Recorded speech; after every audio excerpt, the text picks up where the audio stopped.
बिस्मिल्लाहिर्रहमानिर्रहीम।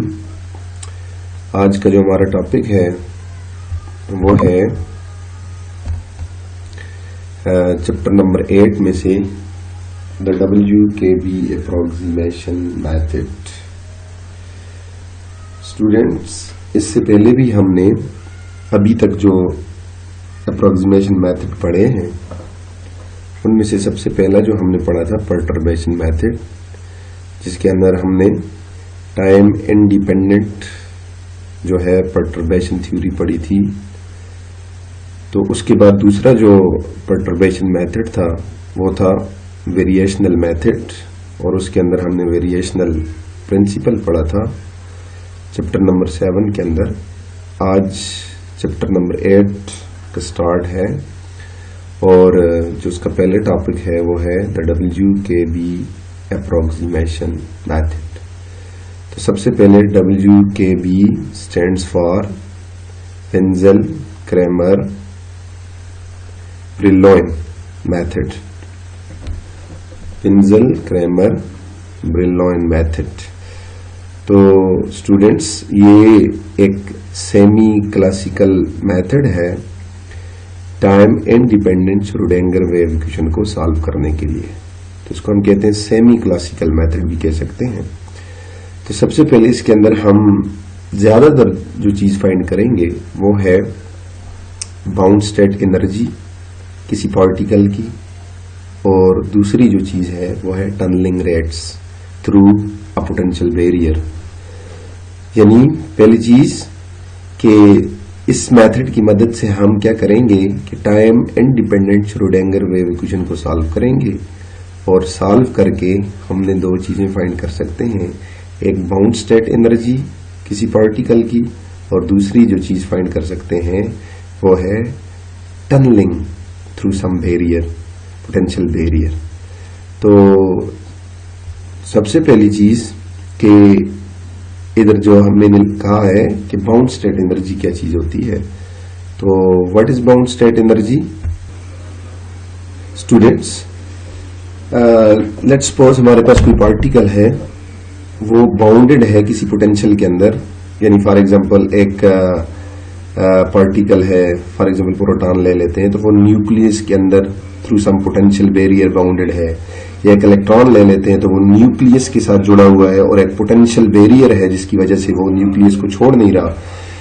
तो अब ये इस तरह के जो पार्टिकल हैं, जो बाउंडेड पार्टिकल हैं, यानी किसी बैरियर की वजह से, किसी पोटेंशियल की वजह से किसी जगह वो बाउंडेड हैं, तो उनकी जो एनर्जी होगी वो भी बाउंडेड एनर्जी होगी, यानी डिस्क्रीट एनर्जी होगी, कंटिन्यूज।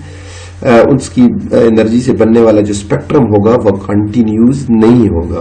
तो इससे मुराद ये कि बाउंड स्टेट एनर्जी यानी एक ऐसी पार्टिकल की एनर्जी जो बाउंडेड हो, यानी किसी बैरियर के अंदर बाउंडेड हो। तो ऐसे पार्टिकल की एनर्जी को हम बाउंड स्टेट एनर्जी कहेंगे, और ये हमेशा डिस्क्रीट एनर्जी होती है। और एक फ्री पार्टिकल है, और एक फ्री पार्टिकल से निकलने वाला स्पेक्ट्रम जो है, हासिल होने वाली एनर्जी है, वो आपको पता है कि उससे बनने वाला स्पेक्ट्रम कंटिन्यूज होता है। इसी तरह किसी बाउंडेड पार्टिकल से जो हमारे पास स्पेक्ट्रम होगा वो कंटिन्यूज नहीं होगा बल्कि डिस्क्रीट होगा। तो ये थी बाउंड स्टेट एनर्जी की बात हम कर रहे थे। और टनलिंग तो इससे पहले आप पढ़ चुके हैं, बैरियर टनलिंग क्या चीज होती है। तो ये दो चीजें हम यहाँ से इसकी मदद से फाइंड कर लेंगे। तो सबसे पहले यहाँ पे जो मेन आइडिया है, अब हमारे पास लेट्स सपोज हमारे पास कोई पार्टिकल है जिसकी एनर्जी E है, E, और ये पार्टिकल मूव कर रहा है थ्रू सम बैरियर, किसी बैरियर की तरफ जा रहा है, तो उसकी तरफ मूव कर रहा है। तो हम कहते हैं कि लेट वहां पे बैरियर पे जो पोटेंशियल है वो V है, और वो पोटेंशियल जो है वो पोटेंशियल वेरिएबल भी हो सकता है और वो पोटेंशियल डिस्क्रीट भी हो सकता है, वेरिएबल भी हो सकता है और वो पोटेंशियल कांस्टेंट भी हो सकता है।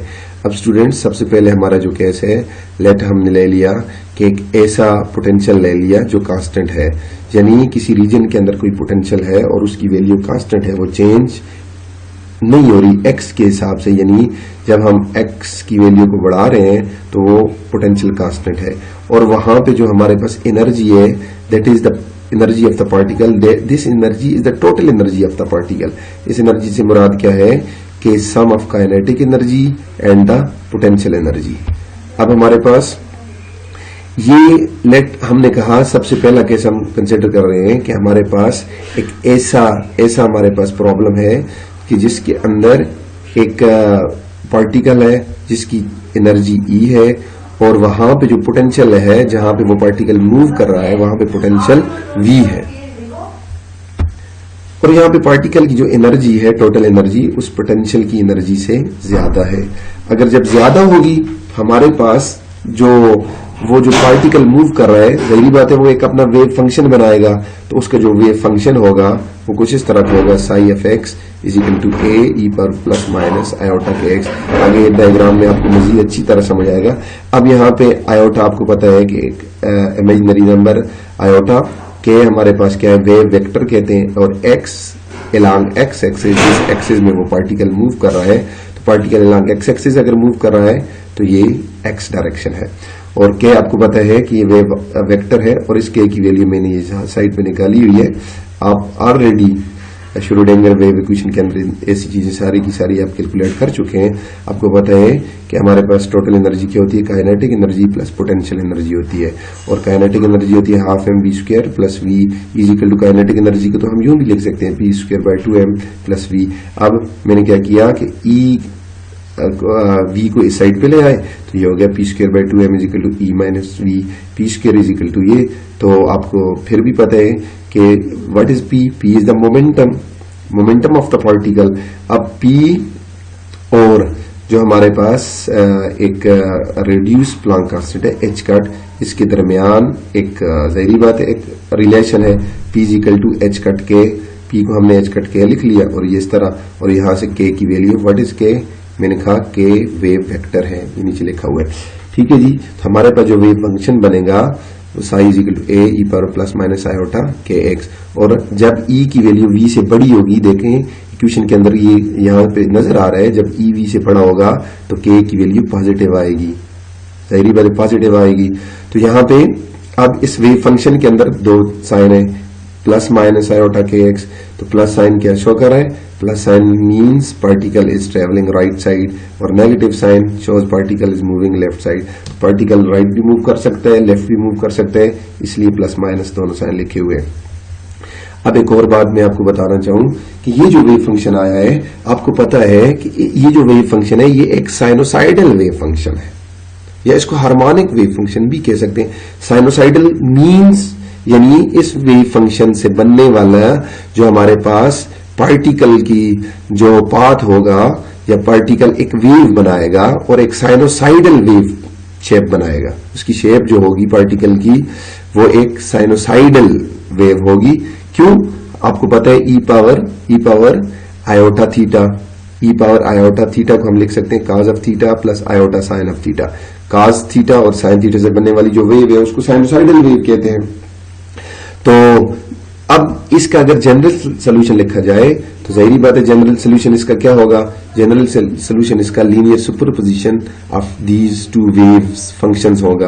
यानी इसका अगर साई का मॉड ले ले तो ये क्या हो जाएगा, इसका जाहिर बात है इसको दो बार मल्टीप्लाई करेंगे तो हमारे पास उसका एक जनरल सोल्यूशन आ जाएगा।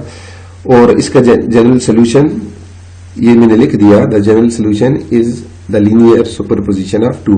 The wave function is oscillatory with a fixed wavelength lambda. मैंने अभी आपको कहा था ये जो वेव फंक्शन है ये क्या होगा, ये ऑसिलेटरी होगा, या इसका हमने दूसरा नाम क्या कहा, साइनोसाइडल वेव फंक्शन होगा। Is oscillatory with a fixed wavelength, और उसकी वेवलेंथ क्योंकि v कांस्टेंट है, v चेंज नहीं हो रहा तो k चेंज नहीं हो रहा। जब k चेंज नहीं हो रहा तो उसके अंदर आपको पता है कि के क्या चीज होती है, के यहाँ पे K is equal to 2 pi by lambda, और लैम्डा जाहिर बात है कि उसकी जो ये वेव फंक्शन से बनने वाला जो हमारे पास साइनोसाइडल वेव होगी, जाहिर बात है वेव होगी तो उसकी वेवलेंथ होगी, और उसकी वेवलेंथ भी कांस्टेंट होगी, क्योंकि जब v कांस्टेंट होगा तो k कांस्टेंट होगा। जब k कांस्टेंट होगा देखें तो लैम्डा क्या होता है, लैम्डा होता है 2 पाई बाई k। जब k कांस्टेंट होगा तो जाहिर बात है लैम्डा कांस्टेंट, और इसके साथ ही उसका एम्पलीट्यूड, वो वेव जो है बनेगी पार्टिकल वेव बनाएगा उसकी वेवलेंथ भी कांस्टेंट होगी और उसका एम्पलीट्यूड भी कांस्टेंट होगा।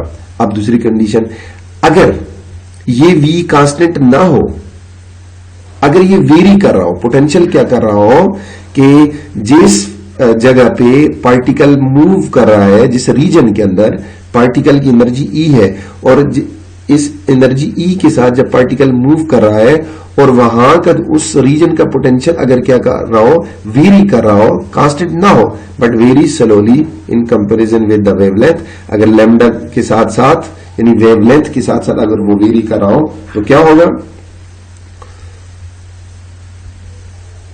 तो अगर वो वेरी कर रहा होगा तो फिर क्या होगा कि जाहिर बात है कि लैम्डा भी वेरी करेगा, क्योंकि के वेरी कर रहा होगा, जब के वेरी कर रहा होगा तो लैम्डा भी वेरी करेगा, जब लैम्डा वेरी करेगा तो उसका एम्पलीट्यूड भी, वेव का एम्पलीट्यूड भी वेरी करेगा। तो इसका मतलब यह है कि सिंपली पहली कंडीशन को मैं जरा सा उसको मैं जरा वो कर लेता हूं कि अगर v कांस्टेंट हो और E की वैल्यू v से बड़ी हो तो k E v से बड़ा हो तो k पॉजिटिव होगा, पहली चीज। दूसरी चीज, अगर v कांस्टेंट हो, जब v कांस्टेंट होगा तो k भी कांस्टेंट होगा और जब k कांस्टेंट होगा तो वेवलेंथ, वो जो वेव बनेगी, पार्टिकल वेव बनाएगा उसकी वेवलेंथ कांस्टेंट होगी और वेवलेंथ कांस्टेंट होगी तो उसका एम्पलीट्यूड भी कांस्टेंट। और दूसरी बात यही कि E बड़ा हो लेकिन v कांस्टेंट ना हो बल्कि v वेरी कर रहा हो। जब v वेरी कर रहा होगा तो जाहिर बात है k भी वेरी करेगा, तो वेवलेंथ के साथ साथ जाहिर बात है वेवलेंथ चेंज हो रही होगी k के साथ साथ, जितना k चेंज हो रहा होगा v भी चेंज हो रहा होगा, तो जाहिर बात है फिर अगर v चेंज हो रहा होगा तो जाहिर बात है कि एम्पलीट्यूड भी चेंज होगा वेव का। दूसरी चीज, अब अगर तो वो जो फंक्शन बना था वो हमारे पास साइनोसाइडल वेव फंक्शन बना था।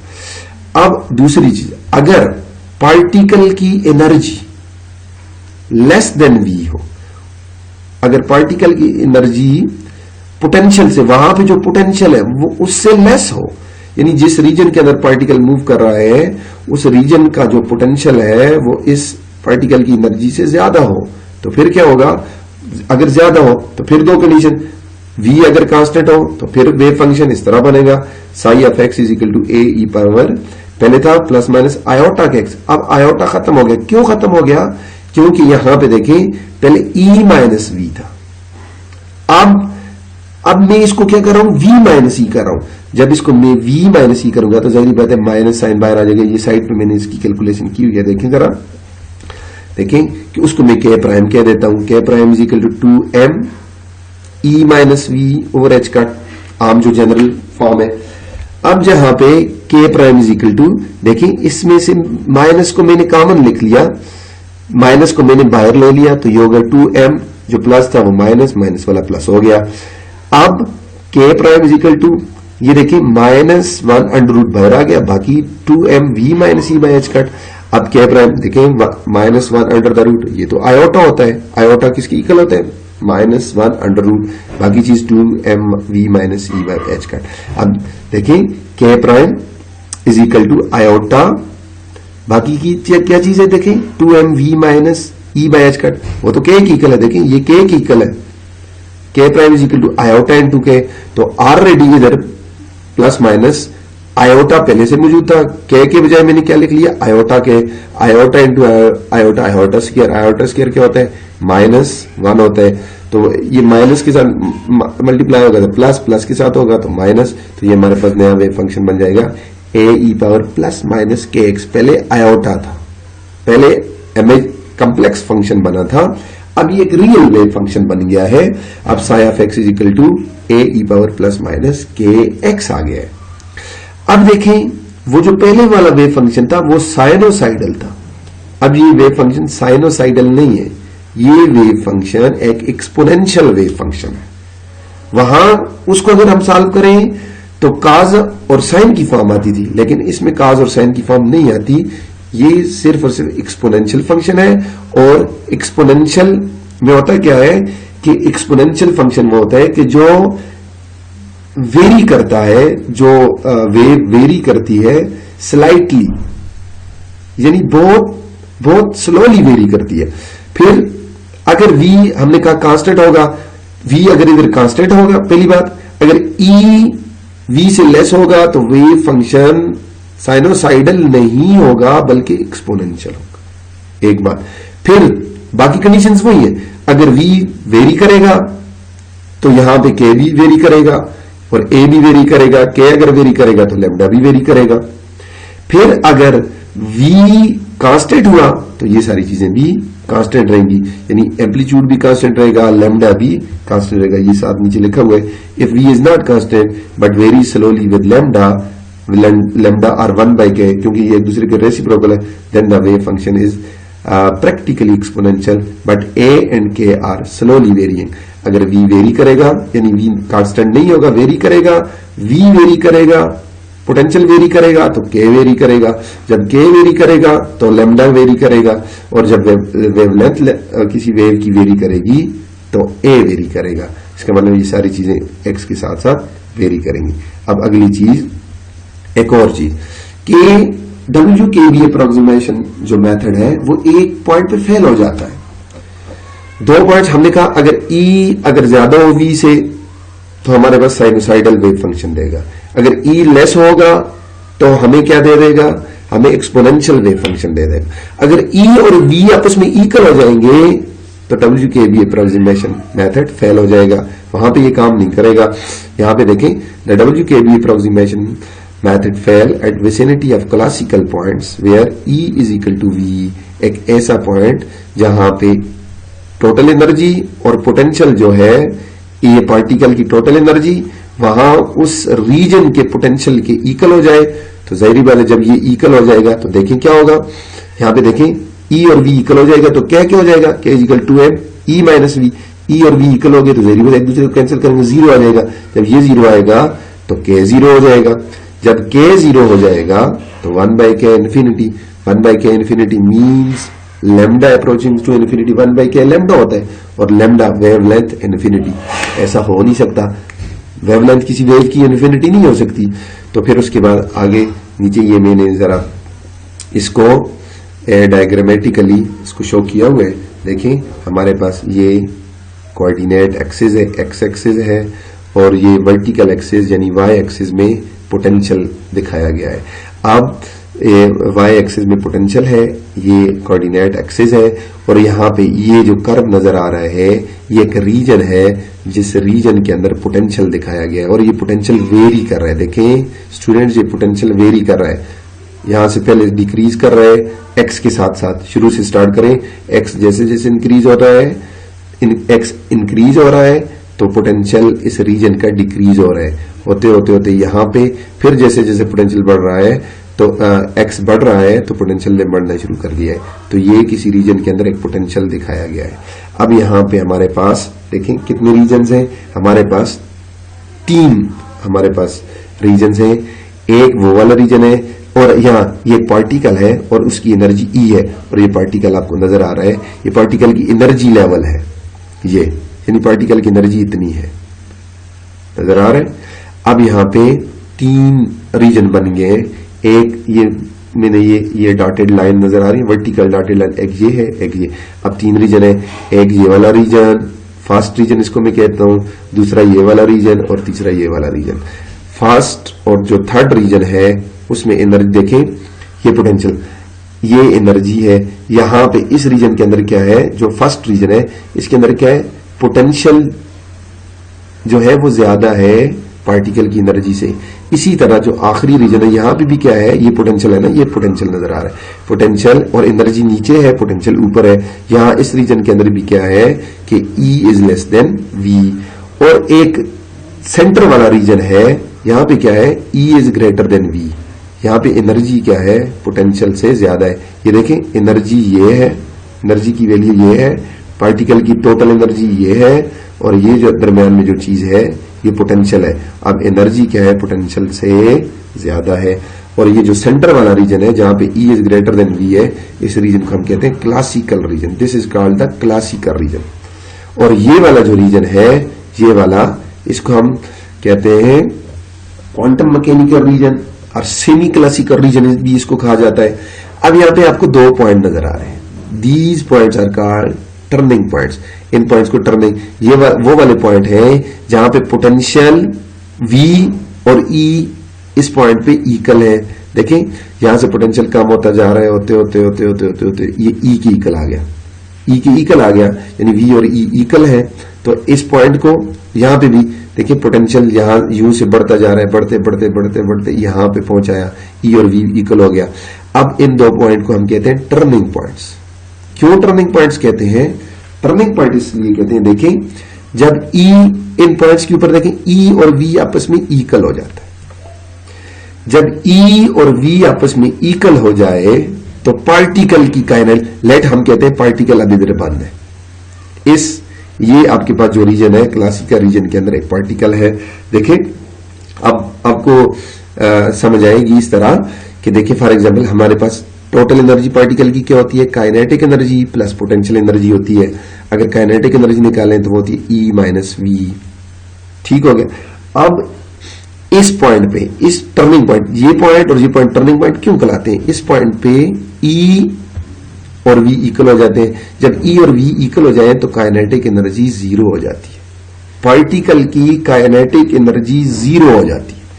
जब पार्टिकल की काइनेटिक एनर्जी 0 हो जाएगी तो काइनेटिक एनर्जी को हम यूं भी लिख सकते हैं p²/2m, यानी उसका मोमेंटम भी 0 हो जाएगा। देखें अब एक पार्टिकल है यहां पे पड़ा हुआ है, लेट्स सपोज अब ये सेंटर पे, यहां सेंटर पे पड़ा हुआ है, पार्टिकल यूं जा रहा है, अपवर्ड जा रहा है किसी काइनेटिक, जैसे जैसे ऊपर जा रहा है उसकी काइनेटिक एनर्जी जिस तरह सिंपल हार्मोनिक ऑसिलेटर के अंदर आता है। इसीलिए मैंने ये आपको कहा था कि जब E is greater than V होगा तो उस वक्त हमारे पास, उस वक्त जो वेव फंक्शन होगा वो ऑसिलेटरी होगा या साइनोसाइडल होगा। साइनोसाइडल और ऑसिलेटरी एक ही चीजें हैं। अब यहां पे वेव फंक्शन क्या होगा? ऑसिलेटरी होगा, ऑसिलेट करेगा। पार्टिकल क्या करेगा? ऑसिलेट। जब देखिए पार्टिकल की energy E is greater than V है तो पार्टिकल यूं, क्योंकि उसके पास बहुत सारी एनर्जी है, पार्टिकल लेट्स सपोज यूं जा रहा है टुवर्ड लेफ्ट जा रहा है, पार्टिकल यूं जा रहा है, जाते जाते जाहिर बात उसकी काइनेटिक एनर्जी कम होती जाएगी, कम होते होते होते होते होते होते जब यहां पहुंचेगा तो उसकी काइनेटिक एनर्जी देखें क्या हो जाएगी? 0। क्यों? क्योंकि यहां E और V इक्वल है। जब काइनेटिक एनर्जी 0 हो जाएगी तो फिर क्या होगा? यहां से वो वापसी का रास्ता लेगा, फिर वापस आना शुरू हो जाएगा। जैसे जैसे यहां नीचे डाउनवर्ड आएगा तो उसकी काइनेटिक एनर्जी बढ़ती जाएगी और पोटेंशियल एनर्जी कम होती जाएगी। कम होते होते जब यहां पे पहुंच जाएगा तो उसके पास मैक्सिमम काइनेटिक एनर्जी होगी और पोटेंशियल यहां पे मिनिमम होगा।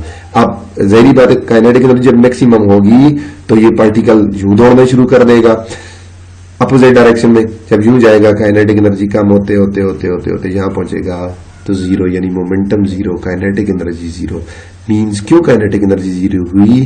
कि इस पॉइंट पे क्या हुआ कि E और V इक्वल हो गए। जब E और V देखें, जब E और V इक्वल हो गए तो काइनेटिक एनर्जी 0, फिर काइनेटिक एनर्जी 0, फिर यहां से वापस आएगा तो क्या करेगा? ये जो आपके पास बॉक्स नजर आ रहा है, बॉक्स वाला रीजन जिसको हमने क्लासिकल रीजन कहा है, इसके अंदर ऑसिलेट करता रहेगा, ऑसिलेट करता रहेगा। यानी कैसा एक वेव फंक्शन बनाएगा? ऑसिलेटरी वेव फंक्शन बनाएगा, ऑसिलेटरी वेव फंक्शन। कभी काइनेटिक एनर्जी तो वो वेव फंक्शन यूं ऑसिलेटरी बनेगा, यानी कभी मैक्सिमम, कभी मिनिमम, कभी मैक्सिमम, कभी मिनिमम, कभी मैक्सिमम, कभी मिनिमम। वेव फंक्शन इस तरह होगा। तो इसका मतलब ये है, ये टर्निंग पॉइंट हमने क्यों कहा कि जब पार्टिकल यहां पे आएगा तो टर्न बैक हो जाएगा, यहां पे आएगा तो फिर टर्न बैक हो जाएगा। तो इन 2 पॉइंट्स की दरमियान ऑसिलेट करता रहे। स्टूडेंट आपको समझ आई होगी, this is called classical region. और ये 2 पॉइंट है, इस पे हमारे पास WKV अप्रोक्सीमेशन मेथड क्या हो जाता है? फेल हो जाता है, क्योंकि E और V जब 0 हो जाते हैं तो K 0 हो जाता है। जब वेव वेक्टर 0 हो गया तो वेव लेंथ इनफाइनाइट हो जाती है, लिहाजा WKV अप्रोक्सीमेशन मेथड इसको कैलकुलेट नहीं कर सकता। फिर उसके बाद दूसरा रीजन है जहां E is less than V है। ये देखें, E is less than V, E is, these are called semi classical और क्वांटम मैकेनिकल रीजन्स। ये 2 वाले, ये 2 जो रीजन्स आपको नजर आ रहे हैं। अब स्टूडेंट्स यहां पे देखें कि लेट्स सपोज एक और एग्जांपल मैं देता हूं। अगर इधर बाल को, इस पॉइंट में एक बाल को छोड़ें, बाल इधर रखें तो क्या होगी? वो तेजी से यहां पे आएगी। तो क्या यहाँ रुकेगी? नहीं, बल्कि यूं चली जाएगी। जब आहिस्ता आहिस्ता जाएगी तो काइनेटिक एनर्जी कम होती जाएगी, फिर यहाँ पहुंचेगी तो फिर दौड़ती हुई नीचे आएगी, रुकेगी नहीं, इनर्शिया की वजह से यहाँ नहीं रुकेगी बल्कि यहाँ। तो इसके दरमियान क्या करती रहेगी? ऑसिलेट करती रहेगी। This is called classical region, जहां पे E is greater than V। यहाँ पे पार्टिकल की एनर्जी क्या होती है? पोटेंशियल से ज्यादा होती है। अब हमारे पास हम क्या करेंगे कि इस रीजन को, क्लासिकल रीजन को हम क्या करेंगे, इसके लिए श्रोडिंगर वेव इक्वेशन को सॉल्व करने की कोशिश करेंगे।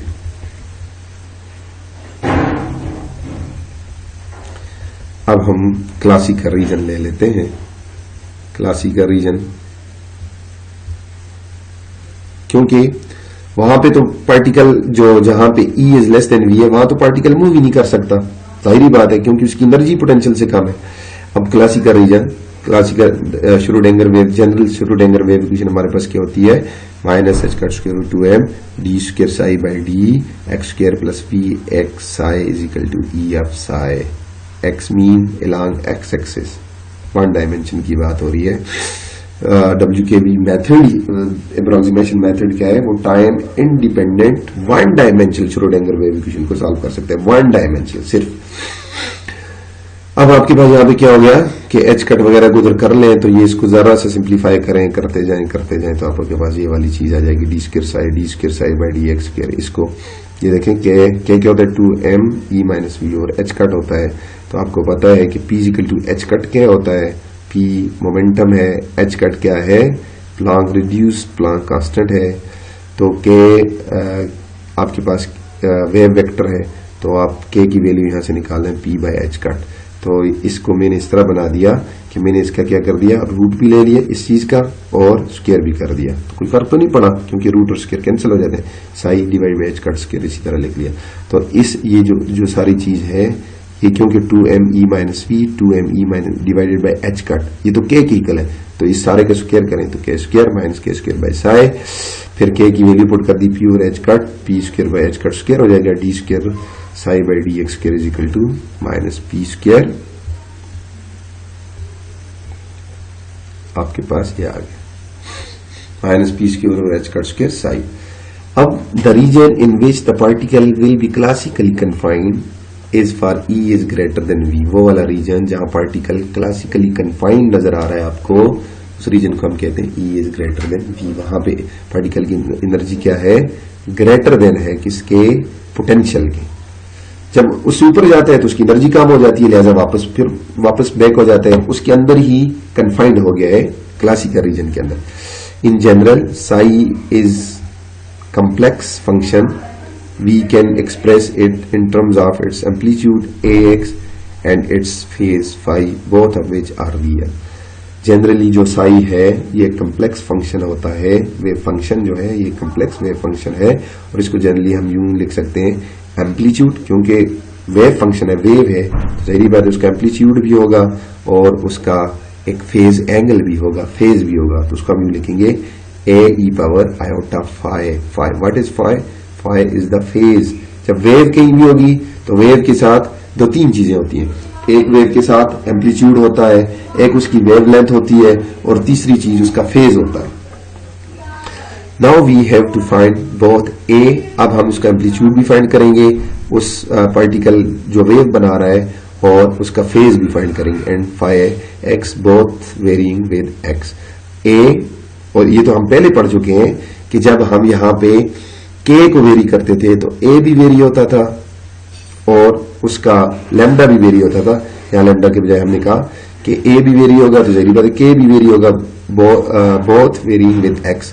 जब V वेरी होगा तो फाई भी वेरी होगा और एम्पलीट्यूड भी वेरी होगा। अब हम क्या करते हैं, इसका डेरिवेटिव ले लेते हैं, फर्स्ट डेरिवेटिव लेते हैं, फिर सेकंड डेरिवेटिव ले लेते हैं, देखते हैं हमारे पास क्या आता है।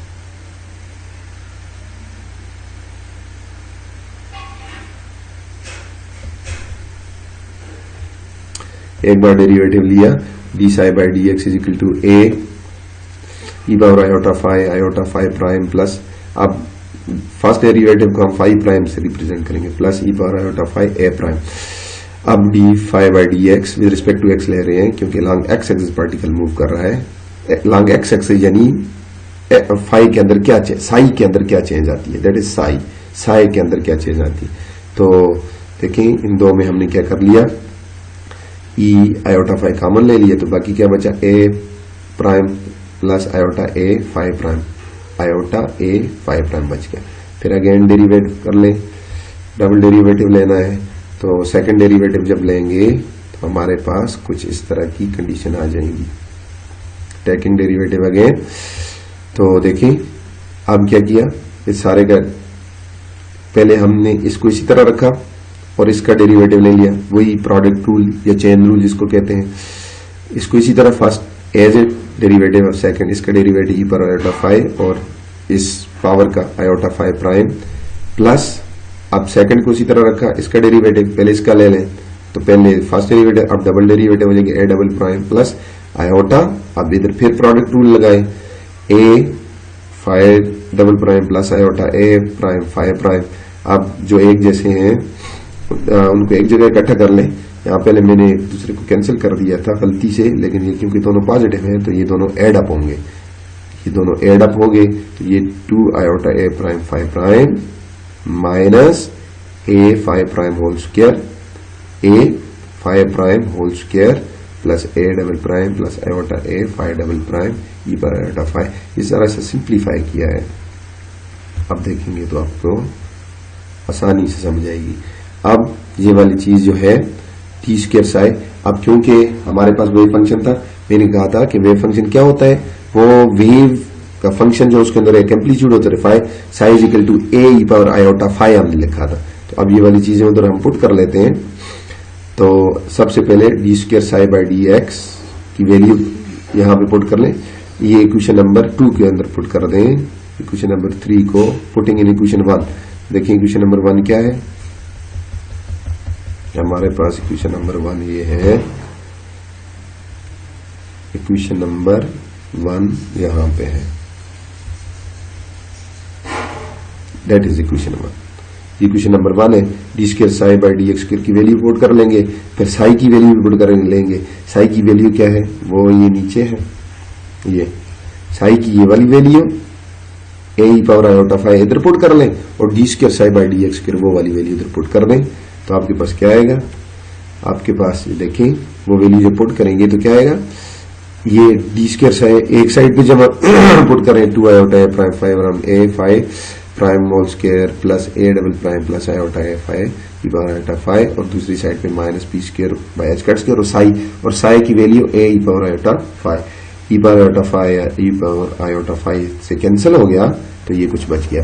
अब हम क्या करते हैं, रियल और इमेजिनरी जो पार्ट्स हैं इसको अलग सेपरेट कर लेते हैं।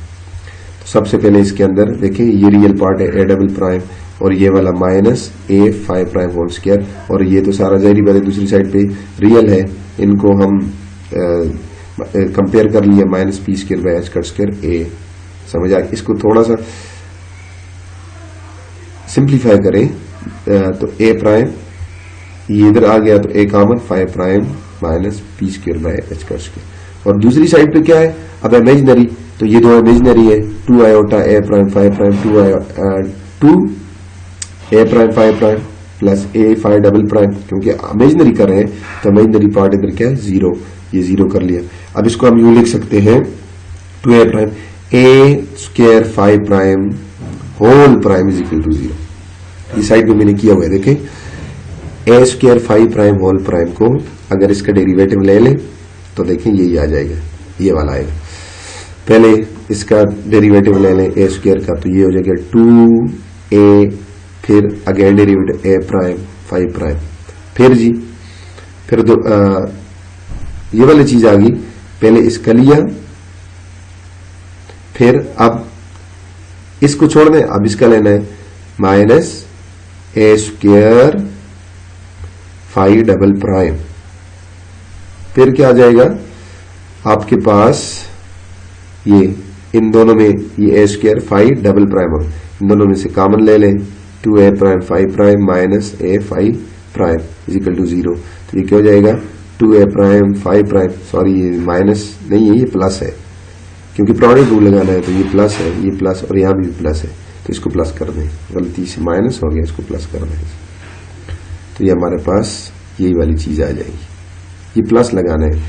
First derivative second as it derivative of first ले लिए, plus first as it in derivative of second, तो ये प्लस है, प्रोडक्ट रूल है।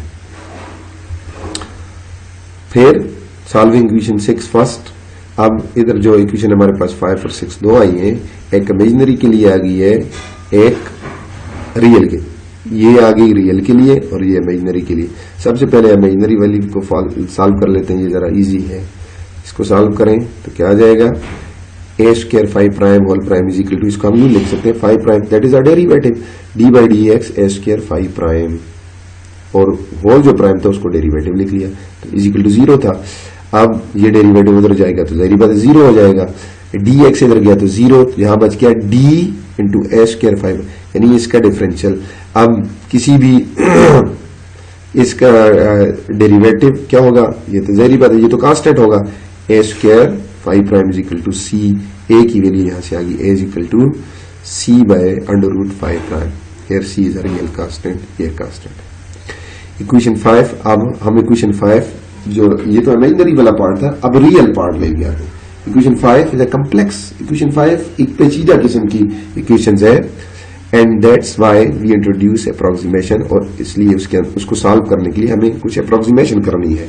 We assume that amplitude A varies slowly so that term A prime is negligible, hence equation 5 becomes, देखिए equation number 5 ये है, A 5 prime square minus P square by H square is equal to A double prime। अब जाहिर बात है कि जो WKB approximation method है ये एप्लीकेबल है एक ऐसे रीजन जहां पे पोटेंशियल वेरी कर रहा हो, तो मैंने कहा था कि जब पोटेंशियल वेरी करेगा तो जाहिर बात है के वेरी करेगा, जब के वेरी करेगा तो वेव का एम्पलीट्यूड भी वेरी करेगा। तो हमने यहां पे कहा कि लेट हम ये कर लेते हैं कि जो वेव का एम्पलीट्यूड है वो स्लोली वेरी कर रहा है विद एक्स, यानी एक्स एक्सिस के साथ जो वेव पार्टिकल जाहिर बात है जब मूव कर रहा है किसी रीजन के अंदर तो वो एक वेव बना के मूव कर रहा है, उसकी वेव नेचर है, वेव बनाता है, और वो जो वेव बनाता है उस वेव का जो एम्पलीट्यूड है वो वेरी कर रहा है स्लोली एक्स के साथ, यानी जो जो एक्स बढ़ रहा है तो उस जो वेव पार्टिकल बना रहा है उस पार्टिकल की वेव का जो एम्पलीट्यूड स्लोली इंक्रीज भी कर सकता है, डिक्रीज भी कर सकता है, ये वहां पे के पोटेंशियल पे डिपेंड करता है कि पोटेंशियल कैसा है। तो अगर ए वेरी कर रहा है विद रिस्पेक्ट टू एक्स तो ए का डेरिवेटिव जाहिर बात है वो मजीद कम हो जाएगा, और उसका डबल डेरिवेटिव तो मजीद वेरी करेगा, यानी मजीद क्वांटिटी छोटी हो जाएगी, लिहाजा ए डबल डेरिवेटिव को हम क्या कर रहे हैं कि नेग्लिजिबल, जीरो की इक्वल कर रहे हैं, यानी उसकी चेंज डबल जो चेंज है वो तो जीरो की इक्वल आ रही है। तो क्या है, A 5 prime square minus P square by h square is equal to 0। अब यहां पे देखें ये दोनों का प्रोडक्ट है, या तो ये 0 होगा तो या तो ये 0 होगा, तो ए तो 0 हो नहीं सकता, किसी वेव का एम्पलीट्यूड तो 0 नहीं हो सकता, अगर एम्पलीट्यूड 0 है तो इसका मतलब वो वेव तो नहीं है, फिर इसका मतलब है ये वाली क्वांटिटी 0 होगी, तो इसको हमने 0 ले लिया, 5 prime square minus P square by h square is equal to 0, 5 prime square is equal to इस साइड पे आ गया, 5 prime is equal to square है ना, तो इधर का रूट ले लेंगे, ये रूट स्क्वायर से कैंसिल हो जाएगा, plus minus P bye h cut. तो अब हमारे पास क्या हुआ, ये 5 प्राइम को हम लिख सकते हैं D by D x 5 by x is equal two plus minus P by H cut, क्योंकि 5 प्राइम डेरिवेटिव है विद रिस्पेक्ट टू एक्स, तो डी बाई डी एक्स लिख सकते हैं इसको।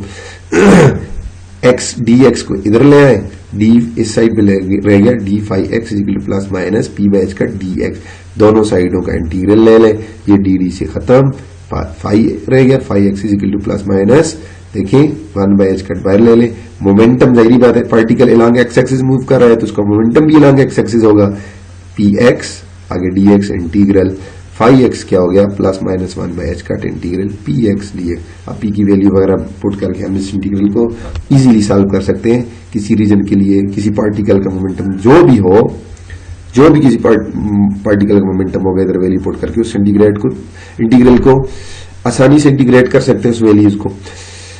अब यूजिंग इक्वेशन 7 एंड 8, 7 के अंदर हमारे पास a की वैल्यू आई है, देखें इक्वेशन जो 7 है वो हमारे पास आई है ए आया, और 8 के अंदर हमारे पास 5 आई है।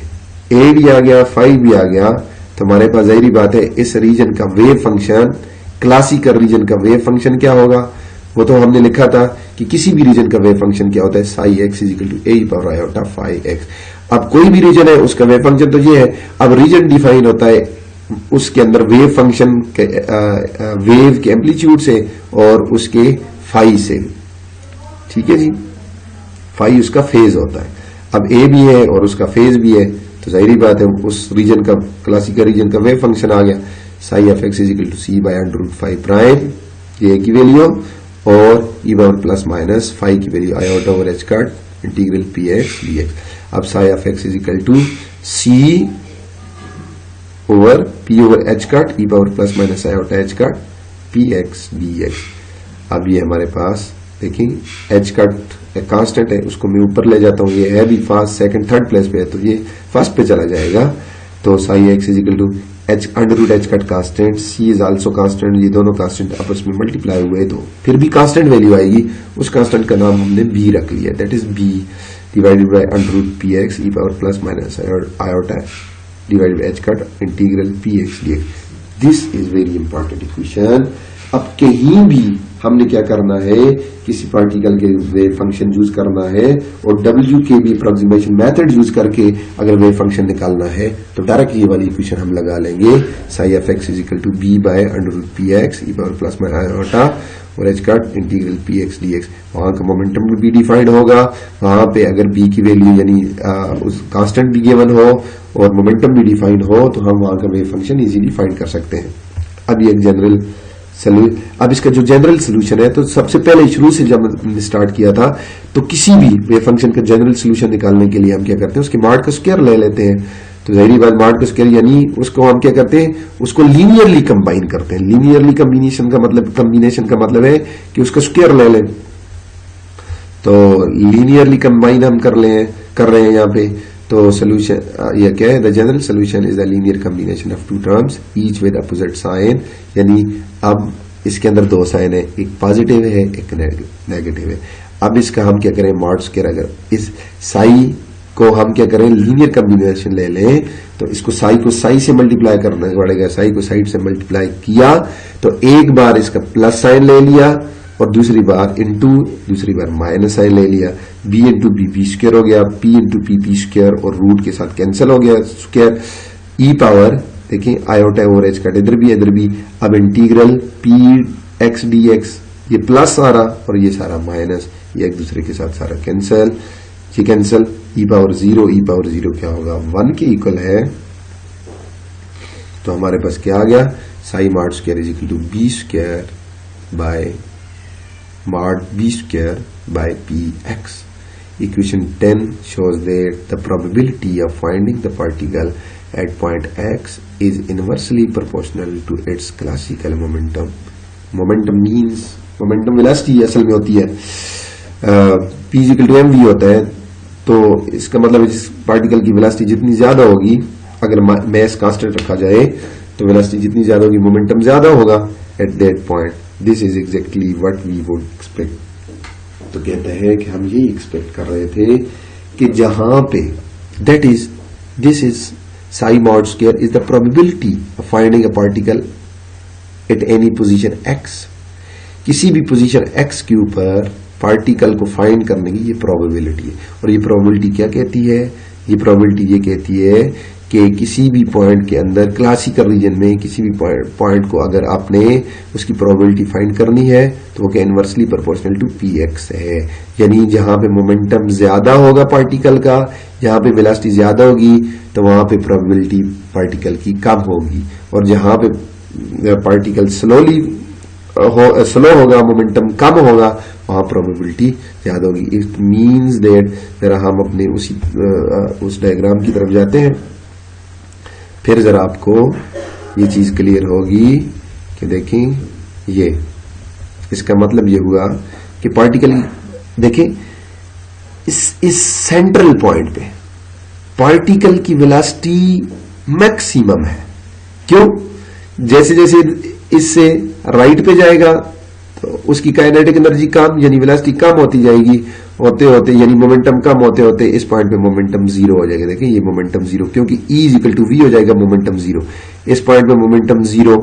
फिर जब इधर से वापस आएगा तो काइनेटिक एनर्जी बढ़ती जाएगी, मोमेंटम बढ़ता जाएगा। इस पॉइंट पे मोमेंटम और काइनेटिक एनर्जी मैक्सिमम, और जैसे जैसे इधर आएंगे तो इस पॉइंट पे काइनेटिक एनर्जी और मोमेंटम फिर जीरो। अब इसका मतलब यह है कि वो हमारे पास जो फार्मूला आया है, the probability of finding a particle at any position along x axis is inversely proportional to the momentum। जहां मोमेंटम मैक्सिमम होगा वहां पार्टिकल नहीं पाया जाएगा, वहां पार्टिकल को पकड़ना बड़ा मुश्किल होगा, वहां पार्टिकल नहीं होगा। और जहां मोमेंटम कम होगा ज्यादा प्रोबेबिलिटी है कि पार्टिकल वहीं पाया जाए। तो जाहिर बात है इधर उसकी वेलोसिटी ज्यादा होगी तो पार्टिकल यहां उसकी प्रोबेबिलिटी कम होगी, और इसका मतलब है इन दो पॉइंट के ऊपर पार्टिकल की प्रोबेबिलिटी मैक्सिमम होगी, ज्यादा होगी। अगर किसी ने पार्टिकल को फाइंड करना है तो वो इस पॉइंट पे बैठ जाए या इधर खड़ा हो जाए तो वो पार्टिकल को इजीली कैच कर सकता है, पकड़ सकता है, यहां पे उसकी प्रोबेबिलिटी ज्यादा होगी। ठीक है जी।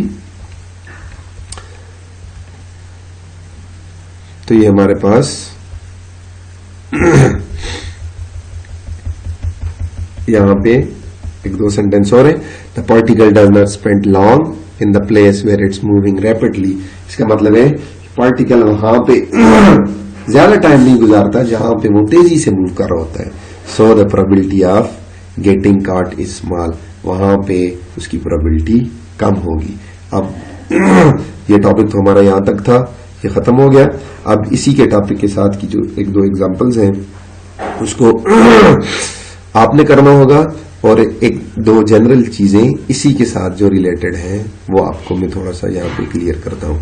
सबसे पहली चीज, अगर एक पार्टिकल किसी रीजन के अंदर एक पार्टिकल है, अगर उसकी टोटल एनर्जी अगर उस रीजन के पोटेंशियल से ज्यादा हो, अगर पार्टिकल किसी रीजन में मूव कर रहा है अलोंग एक्स एक्सिस और वहां पे उसकी एनर्जी पोटेंशियल से ज्यादा हो, तो उससे बनने वाला वेव फंक्शन जो होगा, यानी पार्टिकल मूव करेगा in the form of a wave, और उससे बनने वाली वेव साइनोसाइडल वेव होगी या हार्मोनिक होगी, हार्मोनिक वेव होगी। तो उसके लिए हमेशा क्या होगा कि जिस एक्सिस के अलोंग पार्टिकल मूव कर रहा है तो वो जो वेव्स के कर्व होंगे, हमेशा वेव के जो कर्व होंगे टुवर्ड्स एक्सिस होंगे। देखें ये कर्व टुवर्ड एक्सिस, ये कर्व टुवर्ड एक्सिस, ये कर्व टुवर्ड एक्सिस। अगर इन कर्व्स को मिलाया जाए तो ये एक साइनोसाइडल वेव बनती है अगर E ग्रेटर देन V होगा।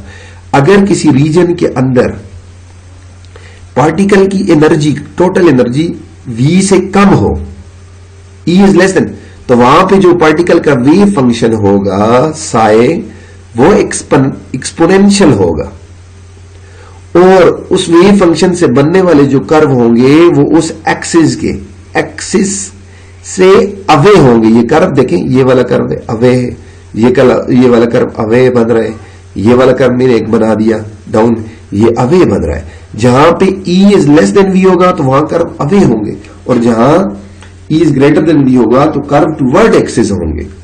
अब इसकी समझ मजीद आगे इस पोटेंशियल में आपको आएगी। ये मैंने एक वेरिएंट पोटेंशियल बनाया हुआ है, ये V ऑफ X है, ये अलोंग Y एक्सिस मैंने दिखाया हुआ है, और ये X एक्सिस है, लिखा नहीं है, X एक्सिस है। अब ये एक वेरिएंट पोटेंशियल है, ये आपके पास जो सॉलिड लाइन नजर आ रही है ये वाली, ये उसका पोटेंशियल है, और ये वेरिएंट नजर आ रहा है।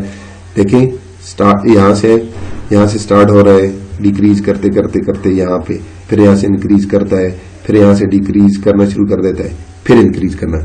अब मैंने यहाँ पे एक दो एनर्जियां बताई हुई है। पहली एनर्जी फॉर एग्जांपल एक पार्टिकल ये है, एक पार्टिकल की एनर्जी ये है, सही बात है। ये वाली एनर्जी देखें यहां से लेके यहां तक क्या है, ये दैट इज, इसको इसके अंदर इस पॉइंट से लेके इस पॉइंट तक जो रेड एक वेव, रेड लाइन से बनी हुई एक वेव है, that is called classical region. अब इस पॉइंट से लेके इस पॉइंट देखें, इधर से अगर बॉल को छोड़े तो क्या होगी, यहां से अगर ना भी छोड़े उस देखें ये वाला यहां पे क्या है, E is greater than V है, यहां से लेके यहां तक E V से बड़ा है, क्योंकि V इस लाइन के नीचे नीचे आ रहा है, v इस लाइन के नीचे, लिहाजा e जाहिर बात है बड़ा है। अब यहां पे क्या होंगे कि ये कर्व जो आपको नजर आ रहे हैं टुवर्ड्स एक्सिस होंगे, ये मैंने एक्सिस दिखा दिया। अब ये कर्व क्या है, टुवर्ड एक्सिस है, ये देखिए ये टुवर्ड एक्सिस है। हर कर्व ऊपर वाला और नीचे वाला दोनों टुवर्ड एक्सिस है। अब जब हम यहां पे आ जाते हैं, फिर मेरे एक पार्टिकल है जिसकी एनर्जी ये दिखाई हुई है इस लाइन से, ये डॉटेड लाइन से। अब क्या है कि यहां पे देखें, यहां से लेके यहां तक एनर्जी जो है, यहां से लेके यहां तक पार्टिकल की एनर्जी v से ज्यादा है क्योंकि v इसके नीचे आ रहा है। फिर यहां से लेके यहां तक energy E is less than v है क्योंकि पोटेंशियल E से ऊपर आ रहा है। फिर यहां से लेके यहां पे आखिरी जो कर्व है वहां पे एनर्जी फिर ग्रेटर देन v है क्योंकि पोटेंशियल उसके नीचे आ रहा है। अब देखें शुरू से, अब एक पार्टिकल अगर मूव करके आएगा तो वो कैसे आएगा, उसकी शेप, वेव की शेप कैसे होगी। देखिए यहां से एक पार्टिकल आया, अब यहां पे क्या है, उसकी एनर्जी क्या है, v से ग्रेटर है। v से अगर ग्रेटर है तो वो कर्व टुवर्ड एक्सिस होगा। ये देखिए ये एक्सिस है तो टुवर्ड एक्सिस है, ये कर्व u बन गया, नजर आ गया। अब क्या है कि यहां से लेके यहां तक एनर्जी पोटेंशियल से कम है तो क्या होगा, यहां पे कर्व अवे फ्रॉम एक्सिस होगा। अब देखिए ये कर्व है, स्मॉल कर्व बना हुआ है ये यहां पे, और ये एक्सिस से अवे नजर आ रहा है। अब फिर देखिए यहां से लेके यहां तक फिर क्या है, एनर्जी ज्यादा है पोटेंशियल से, तो कर्व क्या हुए, टुवर्ड एक्सिस हो गया है, तो यहां पे आके जीरो खत्म। ठीक है जी। अब मजीद इसको समझने के लिए मैंने एक पोटेंशियल बैरियर लिया हुआ है, ये एक जनरल डिस्कशन है जो आपको समझानी है। अब आखिर पे एक मैंने पोटेंशियल रिजिड पोटेंशियल बैरियर है जिसकी हाइट कुछ इतनी है और उसकी विड्थ x है, उसकी विड्थ x है। अब यहां पे एक पार्टिकल है जिसकी एनर्जी E नजर आ रही है आपको। अब यहां पे तीन रीजन है, यहां पे क्या है, E is greater than v, यानी देखें यहां पे पोटेंशियल ये जीरो है और यहां से लेके x is equal to zero से लेके a तक पोटेंशियल की कोई खास वैल्यू है और वो जो पोटेंशियल की वैल्यू है वो E से ज्यादा है, E is less than v। अब ये जो रीजन है ये नॉन क्लासिकल रीजन और क्वांटम मैकेनिकल रीजन है। अब ये वाला रीजन भी क्लासिकल है, E is greater than v। अब देखिए एक पार्टिकल जब यू आ रहा है, लेट में कहता हूं वो पार्टिकल लेट सपोज A है, A पार्टिकल यू आ रहा है तो जाहिर बात है वो पार्टिकल इंसिडेंट पार्टिकल है, उसमें से कुछ रिफ्लेक्ट बैक हो जाएगा। ये आपने पढ़ा हुआ है, वेरिएट टनलिंग आपने पढ़ी हुई है, लेकिन मैंने आप थोड़ा सा वैसे सिंपल समझा रहा हूं। एक पार्टिकल इंसिडेंट पार्टिकल है, उसमें से क्या होगा, कुछ रिफ्लेक्ट बैक हो जाएगा। ये क्वांटम मैकेनिकल बात हो रही है, और कुछ स्मॉल अमाउंट क्या हो जाएगा, ट्रांसमिट हो जाएगा। F is called transmission coefficient, A is called incident and B is called reflection coefficient. ठीक हो गया जी। अब इसके लिए मैं वेव बनाता हूं, मेरा काम इंसिडेंट रिफ्लेक्शन का नहीं है, सिर्फ और सिर्फ आपको वो वेव, वो जो कर्व मैंने बनाए हैं कि E ज्यादा होगा तो कर्व किस साइड पे होगा, E कम होगा तो कर्व किस साइड पे होगा। तो ये वेव जो है, ये जो पार्टिकल इंसिडेंट पार्टिकल है जिसकी एनर्जी E है और ये नजर आ रही है, यहां पे E V से बड़ा है, यहां आखिरी रीजन में भी E V से बड़ा है, that is V। E is greater than V, that is V not zero V। यहां पे सेंट्रल रीजन में E is less than V। अब मैंने कहा जब E V से बड़ा होगा तो क्या होगा, कर्व जो बनेगा कर्व टुवर्ड एक्सिस होगा। ये एक्सिस है, ये देखें ये एक्सिस है, अब कर्व टुवर्ड एक्सिस होगा। ये कर्व देखें, ये यहां से ये वेव है, उस पार्टिकल का वेव बन रही है, particle in the form of wave move कर रहा है टुवर्ड बैरियर, रिजिड बैरियर। अब देखें कि यहां पे E ग्रेटर देन V है तो पार्टिकल का जो कर्व बन रहा है टुवर्ड्स एक्सिस है। देखिए फिर जो डाउनवर्ड कर्व है, डाउन कर्व है, ये भी टुवर्ड एक्सिस है। अब यहां से देखें यहां तक आ गया। अब देखें कि यहां से लेके जीरो से लेके A तक E is less than V है तो कर्व क्या है, U मुड़ा हुआ है, अवे फ्रॉम एक्सिस है, अवे फ्रॉम एक्सिस है। फिर उसके बाद क्या हुआ कि उसके बाद फिर E is greater than V हो गया, तो फिर क्या हुआ कि पार्टिकल का कर्व जो है टुवर्ड्स मुड़ने शुरू हो गए। तो यहाँ पे शुरू में एम्पलीट्यूड भी ज्यादा था, आहिस्ता आहिस्ता जैसे ही उसने बैरियर क्रॉस किया तो उसका एम्पलीट्यूड भी कम। यहाँ पे उसका एम्पलीट्यूड क्या है, एफ है, और वो जरा स्मॉल है। यहाँ पे एम्पलीट्यूड ए है इंसिडेंट पार्टिकल का, वो जरा लार्ज है। तो ये एम्पलीट्यूड कम क्यों होते हैं, ये बैरियर टनलिंग की बातें वो आपने पहले पढ़ी भी होगी, तो फिर मजीद किसी वक्त टाइम मिला तो इसको मजीद इंशाल्लाह डिस्कस करेंगे। अब यहां पे देखें कि ये वाला जो रीजन है पहला, इस पे जो वेव बनती है ये साइनोसाइडल वेव, इस पे जो वेव बनती है साइनोसाइडल वेव है। यानी जब E is greater than V होगा तो हमारे पास वेव फंक्शन साइनोसाइडल होगा या हार्मोनिक वेव फंक्शन होगा, और जब E is less than V होगा तो वेव फंक्शन साइनोसाइडल नहीं बनेगा बल्कि एक्सपोनेंशियल बनेगा, और that is the curve of some exponential function. तो एक्सपोनेंशियल का कर्व इसी तरह होता है जो स्लाइटली इंक्रीज या डिक्रीज करता है, that is exponential curve, that is sinusoidal curve, sine wave और कॉस वेव। ठीक है जी, आपको उम्मीद है समझ आई होगी। फिर आखिर पे मैं समरी बता देता हूं कि WKB अप्रोक्सीमेशन मेथड जो है उससे हम क्या करते हैं कि एक वेरी पोटेंशियल वाला जो रीजन है वहां पे हम बाउंड स्टेट एनर्जी भी फाइंड करते हैं, टनलिंग रेट भी फाइंड करते हैं कि कैसे time independent one dimensional Schrodinger wave equation को सॉल्व करके। फिर हमने कहा जब E V से बड़ा होगा तो क्या होगा, जब E V से छोटा होगा तो क्या होगा, V कांस्टेंट होगा तो क्या होगा, V वेरी करेगा तो क्या होगा। तो WKB अप्रोक्सीमेशन मेथड V ज्यादातर वेरी करने के लिए है। तो ये उम्मीद है इंशाल्लाह आपको समझ आई होगी, क्योंकि लेक्चर इतना लेंथी नहीं था लेकिन कुछ लेंथी हो गया है, तो इंशाल्लाह आपको समझ आएगी। अगर कहीं से कोई प्रॉब्लम हो तो आप मुझसे कांटेक्ट कर सकते हैं।